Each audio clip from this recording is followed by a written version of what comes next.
Right, we talked about permutations. Now we're going to talk about combinations. The difference being the order is not important.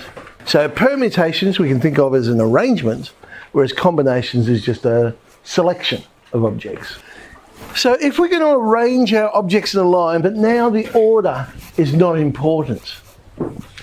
So what that means is A, B and BA, when we were talking about permutations, that was a different way. But when we're talking about combinations, it's exactly the same. Because we don't care about the order. We've got an A, we've got a B in both of those situations. So it's one combination. So I've got 5 objects and I'm going to arrange 2 of them. They're all the permutations. And we see that 5p2, which turns out to be 20. But if I'm not concerned with the order, then there's several there that are doubling up. So let's cross them out. And I'm left with 10. Or more to the point, 20 was the number of permutations, but I've divided by 2 factorial. Why 2 factorial? That's the number of ways we could have arranged the 2 objects. I'm not interested in the arrangement, so I divide by the number of ways we could arrange them. So let's just carry that idea through. 5 objects, arrange 3 of them. There's quite a few if we're talking about a permutation. In fact, there's 60 there. But again, some of those are the same if we're talking about combinations. So let's get rid of them, leaving us with 10. In other words, we've divided by, in this case, 3 factorial, the number of ways we could have arranged the 3 objects, but we're not interested in the arrangements. All right, to generalise that idea. So we've got n different objects, we're going to arrange k of them, and we don't care about the order. So if it was permutations, it would be npk, but we're going to divide by the number of ways we could arrange those k objects. So k factorial. So npk on k factorial.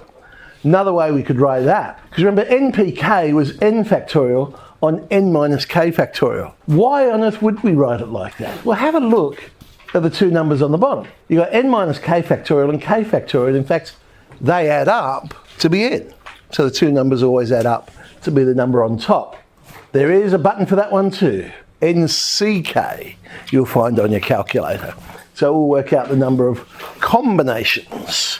I believe that one's usually linked to your division key. All right, well, let's have a look at some examples. So how many ways can 6 numbers be chosen from 45 numbers?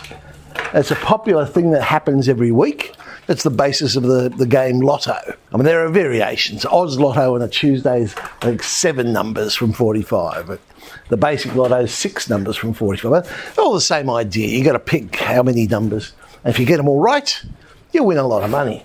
So the number of ways, 45C6, which turns out to be 8,145,060.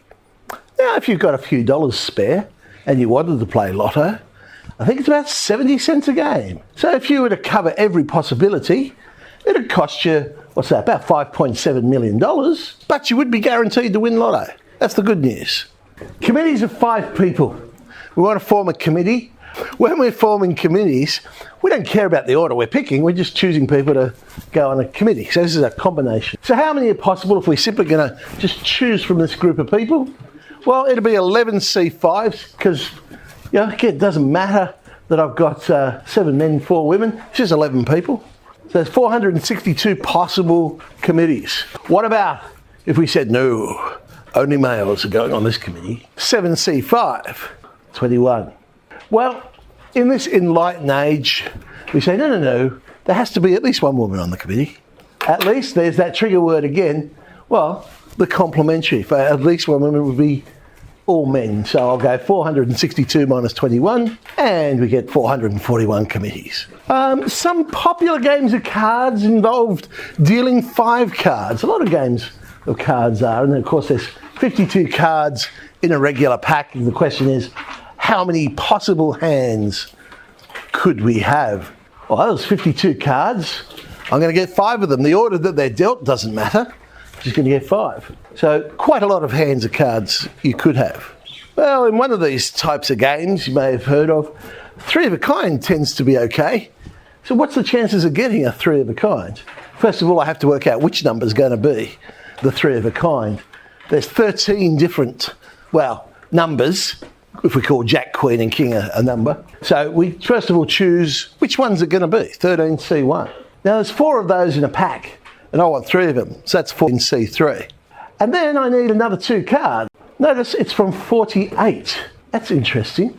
Why wouldn't it be 49? I've only dealt out 3 cards. Wouldn't there be 49 left in the pack? Why am I only choosing from 48? I mean, the reason we're going with 48 is if I chose from the 49 that are left, I might end up with 4 of a kind instead of 3 of a kind. Because I might end up getting that other, well, let's say we were going for aces. I might get that other ace. So there's actually only 48 other cards that I would choose from there. So 58,656. Putting it together for probability and tidying that up. So we're going to get 3 of a kind, yeah? Yeah. There are 13 different types of cards. Yeah. Okay. So I have to work out which one is going to be the 3 of a kind. That's the 13C1. Yep. Now that we've chosen, let's say it's ace, there's 4 aces in the pack. Yeah. I'm going to choose 3 of them. I'm only going to get 3 of them. So I want 3 of a kind. That's the 4C3. Okay. But I still need another 2 cards. That's it. There are 48 to choose from. That percentage is about 3.2%. Sometimes when you're dealing with these sorts of probabilities, percentage just makes it easier to compare the probabilities. Let's have a look at an actual HSC question so we see the sorts of things they ask. A 4-person team is going to be chosen from at random. We have 9 women, 7 men. So how many ways can this team be chosen? Well, 16. So again, it's just people we're choosing from. So 16C4, 1,820. What's the probability that the team will consist of 4 women? Well, now we're only choosing from the 9. So we get 9C4. And that's 126. So the probability, putting it all together, 126 over 1,820 gives us 9 in 130. Dividing into groups. First case. If I've got a group of n plus n objects, whatever n plus n is, and we're going to divide it into 2 groups. One group has m, one group has n. Now, the number of selections, m plus n is the total number we have. I'm going to choose m of them to form a group. Once I've done that, I don't have to choose the other objects. The other n naturally become the other group. So it ends up being m plus n factorial on m factorial n factorial using the definition. There is a different way of thinking about this. Total number of arrangements, m plus n factorial, divided by the number of ways we can arrange the group of m, the number of ways we can arrange the group of n. Because we're not interested in the arrangement, we're only interested in the group. Now, here's where we've got to be careful. If instead of having m plus n objects, but say we have 2m. In other words, we're breaking it up into 2 equal sized groups. It'll be 2mcm, but I have to divide by 2 factorial. Because, okay, 6 people here, yeah? I want to break them up into 2 groups of 3. So I could choose these 3. You automatically become the other group. But I could choose these 3, and they could automatically become the other group. So when the group sizes are the same, we are double counting. So we have to divide by the number of ways the groups could be arranged. So we get 2mcm over 2 factorial. Another way of thinking about it, 2m factorial is the number of ways I arrange all of them, over, I've got 2 groups of m, so m factorial. Because the groups are the same size, I'll divide by 2 factorial as well. Now, let's take that a step further. I've got m plus n plus p objects, and I'm going to divide them into 3 groups with m objects, n objects, and p objects. So I'd say, well, hang on, okay, I've got m plus n plus p, I'm going to choose m of them. That forms one group. I've still got to split the others into 2 groups. So I've got n plus p people left, and I'm going to choose n of them. That gets my second group. My third group then is automatically picked. Well, if I put that into factorial notation, that's what we end up with, but we can tidy that up because we've got some cancelling that happens, and look what we got. It's still the same idea. The total number of arrangements on top divided by the number of ways we could arrange the people in each of the groups. I had a group of m, a group of N, and a group of P. So I could just go straight to that idea. So if I've got 15 students, yeah, 3 equal groups. So I'm just going to do that. I've got 15 factorial, 15 people on the top, 3 groups of 5. So divide by 5 factorial, 5 factorial, 5 factorial. But hang on, 3 of those groups are of the same size. So I'll also divide by 3 factorials, the number of ways those groups could be arranged. So we end up with 126, 126. Okay, we're going to go to a restaurant. The restaurant's got 3 tables, and there's 4 seats at each of the table. 12 people arrive for dinner. How many ways can there be assigned to the tables? Watch this one closely. There are 12 people, 12 factorial. We need to break them off into 3 groups of 4. 4 factorial, 4 factorial, 4 factorial. But the groups are of the same size. 3 factorial. So I've split them up into 3 groups. But now I'm actually going to go do something with the groups. I'm now going to assign them to a table. How many ways could I assign these people to 3 tables? 3 factorial. So now I'll multiply it by 3 factorial. And the 3 factorials cancel. So I just get 12 factorial and 4 factorial, 4 factorial, 4 factorial. So be careful what the question asks for. Are you simply choosing the groups, or are you then going to do something with the groups? It might be a game of tennis. And so you have to decide which court they're going to go onto, or which colour jersey are they going to wear, or something like that. So if the groups are then going to be arranged, essentially, we don't have to divide by the arrangements because the arrangements become important. Because a permutation is simply a combination that's been multiplied by the number of ways an object can be arranged. So whilst we sort of do it backwards, we talk about permutations first. But see, a permutation really is a combination and then we arrange them. So we choose the people, then we arrange the people. But a permutation does that all in one hit. So it's another way of thinking about a permutation. Select or choose, then go and arrange them. What we call the insertion method. So this idea is useful when some objects are not allowed to be together. So something like this. The letters of the word between, we're going to arrange them in a line. How many ways can they be arranged if all the E's are separated? So none of the E's can be together in this word. Okay? Now, well, I'm going to first of all look after the restriction. I'm going to work out how many ways can I place the E's. So I could put an E in the first, the second, the first, the third and the 5th spot. Or actually that last E could also go in the 6th spot, or it could go in the 7th spot. So with E's taking up the 1st and the 3rd spot, we have 3 ways. Or I could do it like that, where we've got the 1st and the 4th spot.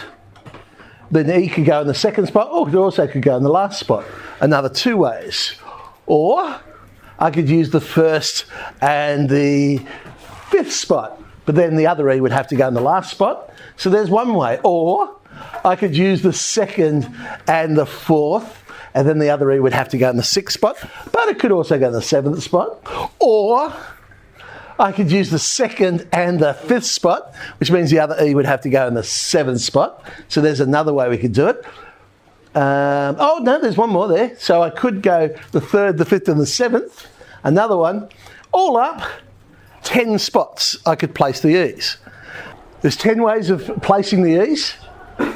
So now I've got to place the other letters, times it by 4 factorial, and we get 240.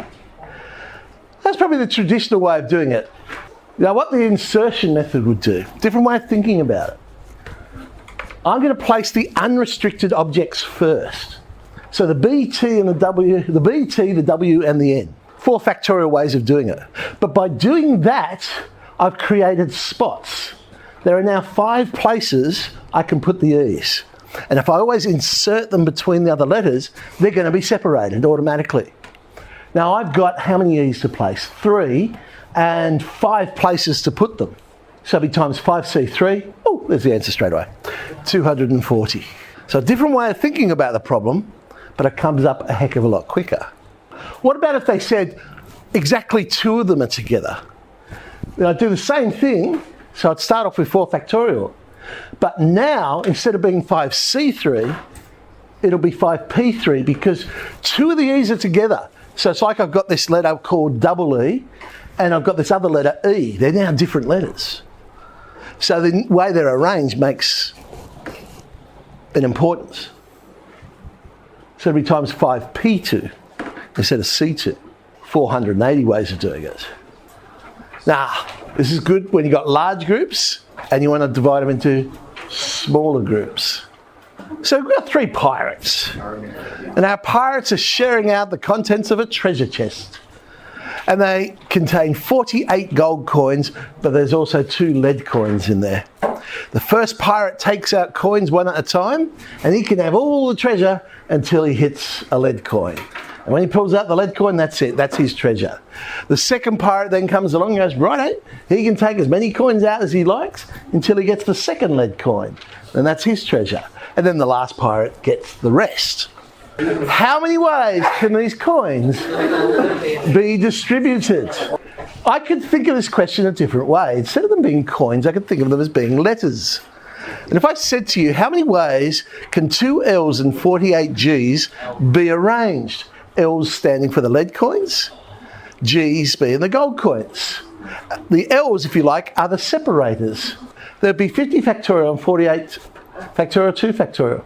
If you think about it, if you were to write the word out, that's exactly the same as picking gold, gold, gold, till you hit the lead coin. Gold, gold, gold, till you hit the lead coin.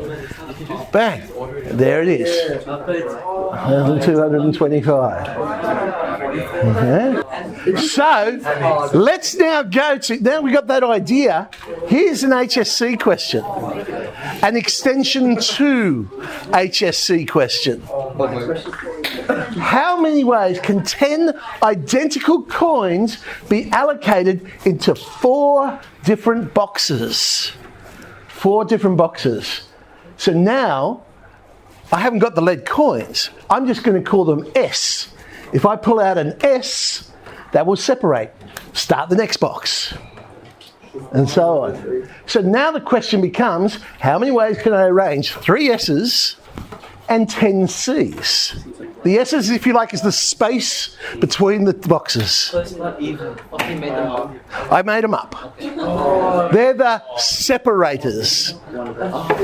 They're separating the boxes. So it's just 13 factorial on 3 factorial, 10 factorial, which is 286. It's like saying it's another coin. It's like the last one. If you pulled out a lead coin, stop. Your box is full. So in this one, I'm saying, okay, I'm going to keep drawing coins until I hit an S. Once I hit an S, I've got to close the lid to my box. My box is full. But here's the thing. 1% of the state got that question right. Extension 2. Here's another one. A hostel has 4 vacant rooms. Each room can accommodate a maximum of 4 people. In how many ways can 6 people be accommodated in the 4 rooms? Okay? So, all right, if there's no restriction, if they could go anywhere, there would be 4 to the power of 6. Because each person could say, oh, I'm going to pick this room. So there'd be 6 people picking 4 rooms. So basic counting idea, 4 by 4 by 4 by 4 by 4 by 4. 4 to the power of 6. But I don't want one where all 6 are in one room. So how many ways could we have that? Well, I'll pick the room and everyone's going in there. So there's 4C1 ways of them all being in the same room. I also don't want 5 people being in the same room. So I'll pick the room that's going to have 5 people, 4C1. But now I have to pick the 5 people that are going in that room, 6C5, which means the last person now has 3 rooms to choose, 3C1, 72. If I take away those, I'm left with at least no more than 4 being in a room, 4,020.